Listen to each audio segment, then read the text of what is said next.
ఈ 56వ కీర్తనలో దావీదు ఏ సందర్భంలో ఈ మాటను మాట్లాడుతూ ఉన్నాడు అది కూడా పరిశీలన చేద్దాం. చూడండి, దావీదు అప్పటికి చాలా కష్టకాలంలో ఉన్నాడు.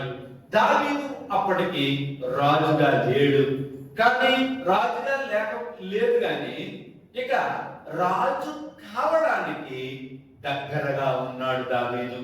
అంటే అతి సమీపంలో ఉన్నాడు దావీదు. అప్పటికి సౌలు బ్రతికి ఉన్నాడు, కానీ ఇక సౌలు తన రాజ్యం నుండి తొలగిపోవడానికి అతి దగ్గర సమీపముగా కలిగి ఉన్నాడు.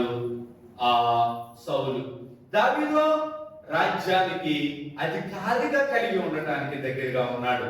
అప్పటికి సౌలు రాజ్యాన్ని పోగొట్టుకునడానికి దగ్గరగా ఉన్నాడు.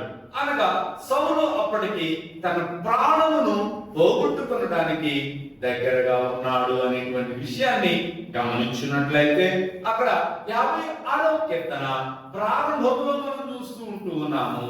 ఏమన్నట్లయితే చూడండి, అక్కడ మాట్లాడుతూ ఉన్నాడు, ప్రధాన గాయకునికి యోసెఫెలెం రెహూకీం అను రాగం మీద పాడదగినది. ఫిలిష్తీయులు దావీదును గాదులో చుట్టుకొనినప్పుడు అతడు రచించిన అనువాద గీతము. దీనికి మీకు ఆన్సర్ దొరకాలంటే కనుక మీరు సమూయేలు మొదటి గ్రంథంలోనికి వెళ్ళాలి. 30 అధ్యాయంలోనికి వెళితే మీకు అక్కడ దీనికి ఆన్సర్ దొరుకుతుంది అనమాట.